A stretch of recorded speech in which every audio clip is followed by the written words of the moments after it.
Question number 38. The value of an antique car is modeled by the function p of x. So we do have a function. This is the value of this antique car. And it looks like it is an exponential function. And then it's actually growing. The older it gets, I think it makes sense. The price gets a little bigger. Okay. Alright. So let me change this to in white so that we know what we are plugging in. Alright, what is the question? Where x is the number of years since 2005. So we do have year, and then this is 2005, starting from 2005. It looks like 2005, since 2005. So year is 0 in 2005, and then 2006, year is gonna be 1, 2007, year is gonna be 2, and then it keeps going like that. And then x is the number of that. Now, based on this one, it says, by what approximate percent rate is the value of the car increasing? So, this is what you call change in percent. To find change in percent, we need two values, which is going to be the final price, or the final value, right? Final value, minus initial value. And then we're going to divide this by the initial value, and then we're gonna multiply the whole thing by 100 to change it. So for example, if something like let's say the price of ice cream changed from yesterday I bought it for $2, and then the next day or today I bought it for, let's say, $3. Now the price increased by $1, but the percent increase would be the initial price was 2, the final was 3. So I'm going to do final minus initial divided by the initial, and then multiply by 100, which gives me 1 over 2 times 100, which gives me 50%. So it makes sense, right? It actually went by 50%, because 50% of 1 was 2 was 1 plus 2 would be $3 now. The same thing here, except we need to find these final values and the initial value.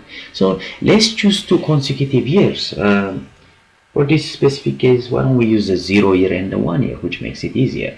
So initial, the final would be 1 year, well, year 1. So what I'm going to do is 107 times 1.009, the power of 2 over 3 times 1, which becomes 2 over 3, and then you plug this in the calculator. We're gonna get 107,641 and a change. Now the initial, which is I, is gonna be the same thing, except I'm gonna use 0, because 2 consecutive years. Remember, I could use 2 and 1, I could use 3 and 2, I could use 4 and 5, as long as they are consecutive. So when this one I do 7000 times 1.009, the power of 2 over 3 times 0. 2 over 3 times 0 is 0. Anything the power of 0 will be 1. 1 times 107 would be 107,000. So this is how much it cost in year 2005, and then this is how much it cost in year 2006. So the percent change would be, remember, change in percent equals the final minus the initial divided by the initial times 100%.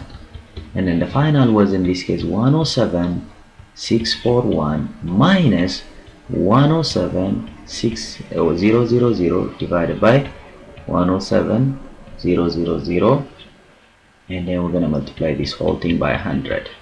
And then when I do that one, this math is going to come out as roughly 0.599, something like that, which is approximately 6%, or 0.6 rather.